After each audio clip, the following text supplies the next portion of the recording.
Hey everyone, welcome back to Steve's View. Today we're diving into a week that can only be described as vintage Trump, full of drama, surprise decisions, and global consequences. In just a few days, President Donald Trump has managed to upend three major foreign relationships. First, he abruptly shut down all trade talks with Canada. Then, his vice president publicly scolded Israel over plans to annex the West Bank. And finally, he hit Russia with the toughest sanctions of his presidency.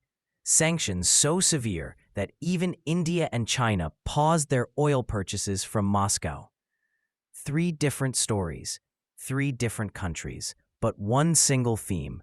Trump wants to remind the world and the Supreme Court that he's still the guy who flips the table when things don't go his way. Let's unpack what's really going on behind these moves, what's tactical, what's emotional, and what it means for America's credibility around the world. Let's start with the first explosion, Trump's out-of-nowhere decision to cancel trade talks with Canada.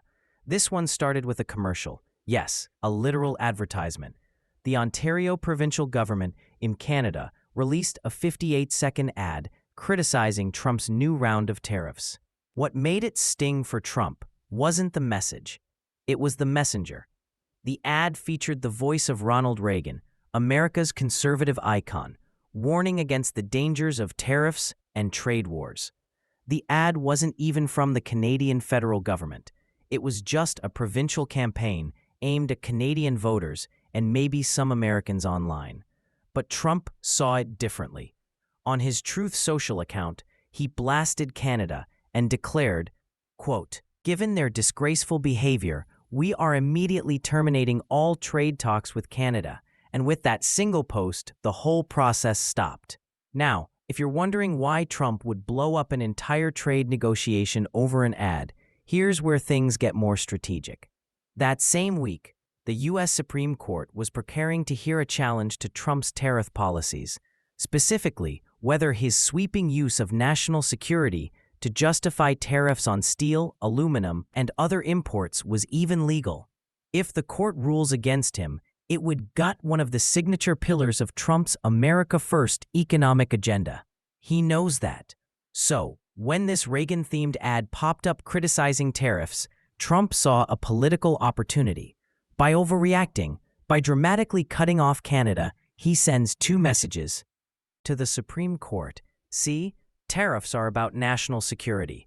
I take them seriously enough to fight anyone, even Canada, to protect America's economic interests. To his Republican base, if Reagan was tough on Japan back in the 1980s, I can be even tougher on everyone today. In short, it was theater, a performance, one part political posturing, one part courtroom pressure campaign. But let's be real, this kind of move comes with risks. For Canada, America's closest trading partner, it's déjà vu. We saw this back in 2018 during the NAFTA renegotiations, when Trump threatened to rip up the deal altogether. It ended with a new agreement, USMCA, but it left bruises on both sides. For Canadian Prime Minister Mark Carney, the message was frustratingly familiar. You can't negotiate with a president who governs by tweet. Carney responded diplomatically, saying, "We remain ready to resume talks whenever the U.S. is."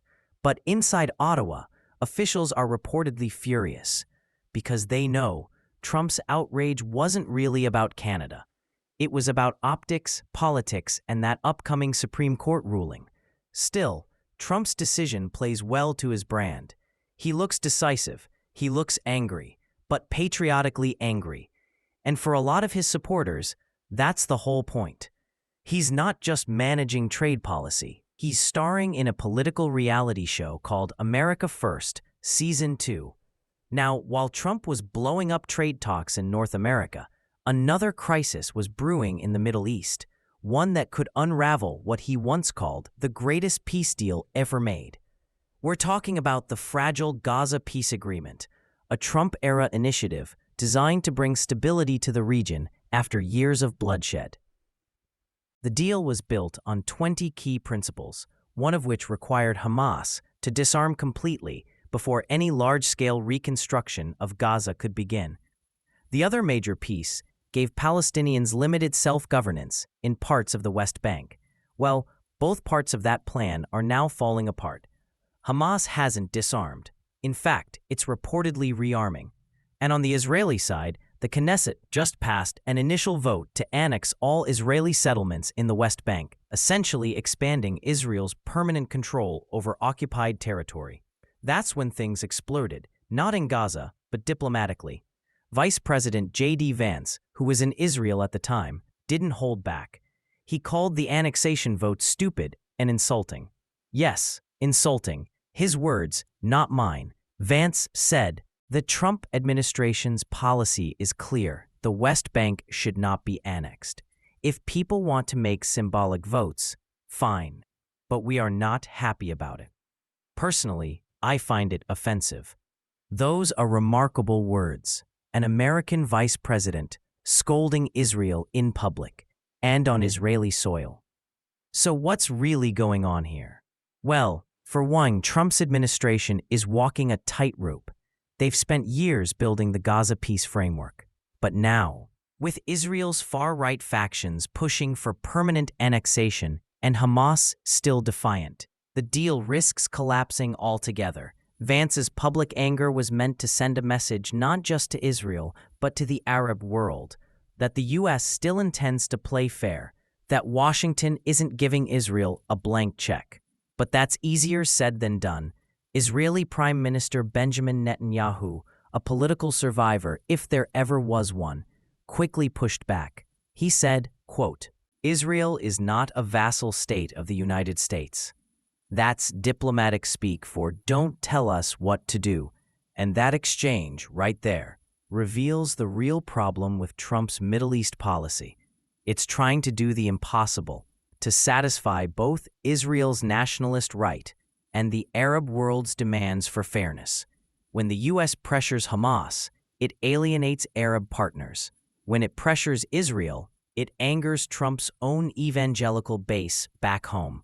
So, despite all the talk of peace, the Gaza deal is now stuck in the same old trap: mutual distrust. Vance's tough love approach might buy some time, but the bigger question is whether Trump can actually deliver on his promise of stability in the Middle East, or whether this becomes yet another stage for his dealmaker brand. And, just like with Canada, it's not just about foreign policy, it's about how he looks doing it. Trump wants to be seen as the man who stands up to anyone, even friends, when American interests are at stake. Then came the week's biggest surprise. Trump finally turned his back, at least temporarily, on his old frenemy, Vladimir Putin. For years, Trump's critics accused him of going soft on Russia. They pointed to his reluctance to criticize Putin directly, his skepticism toward NATO, and his public friendliness toward Moscow. But now, Trump has unleashed the toughest sanctions of his presidency, direct strikes at Russia's energy industry, the very heart of its economy. These new sanctions cut deep.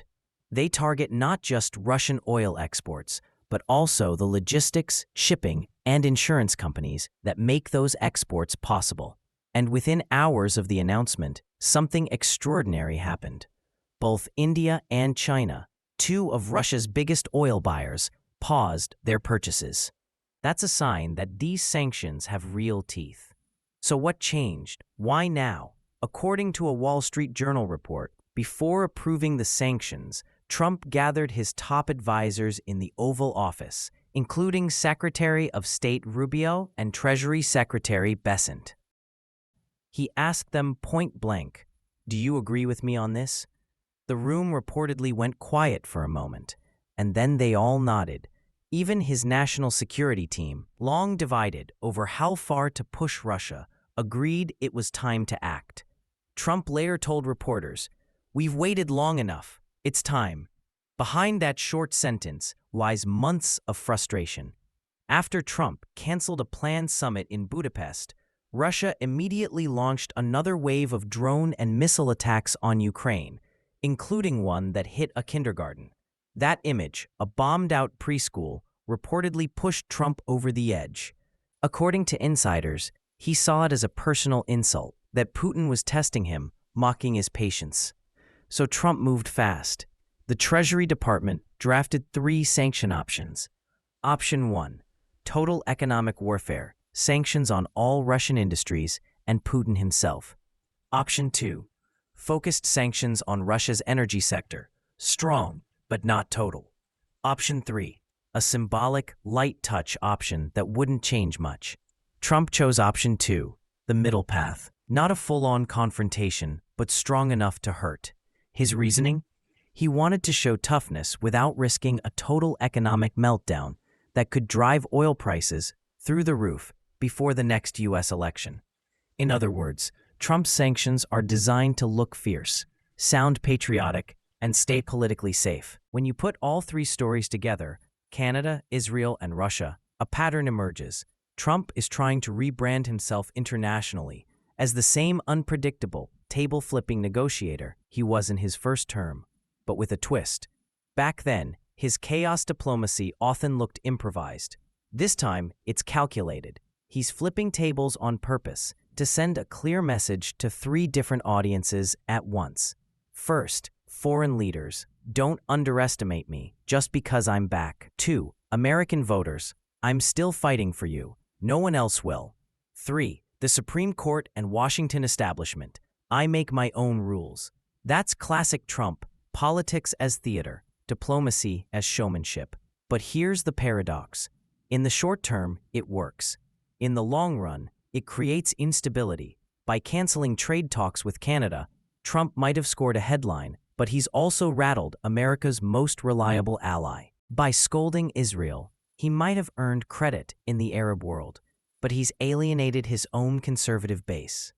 And by sanctioning Russia, he's made a strong moral stand, but also opened the door to unpredictable retaliation.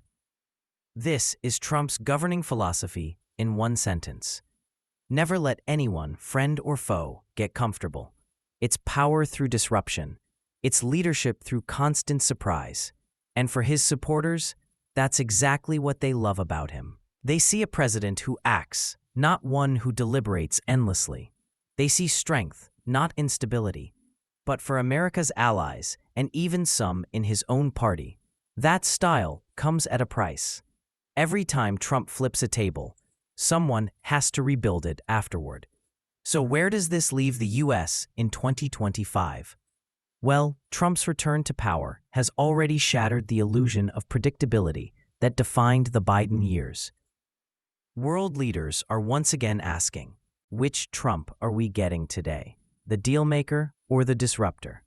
His Canada move tells allies, even your best behavior won't save you if I feel disrespected. His Israel clash tells partners, you can't take my friendship for granted. And his Russia sanctions tell enemies, push me too far and I will hit back hard.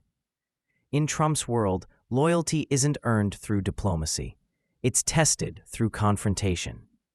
And that's why his presidency, once again, feels less like traditional governance and more like a global poker game, one where every bluff carries real geopolitical consequences.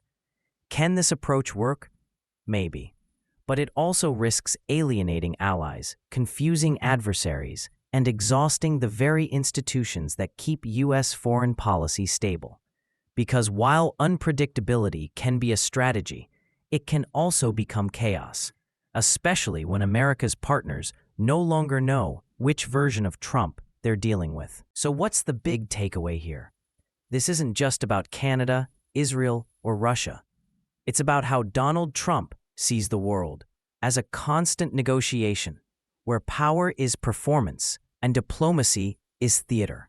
He believes every fight makes him look strong. Every table flip proves he's in charge.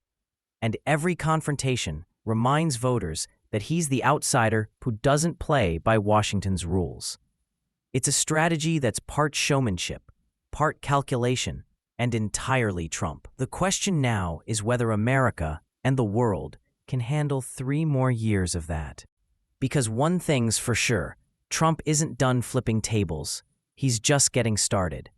Thanks for watching. If you enjoyed this deep dive into Trump's new wave of global disruptions, don't forget to like, subscribe, and share. Stay tuned, because in Trump's America, there's always another table waiting to be flipped.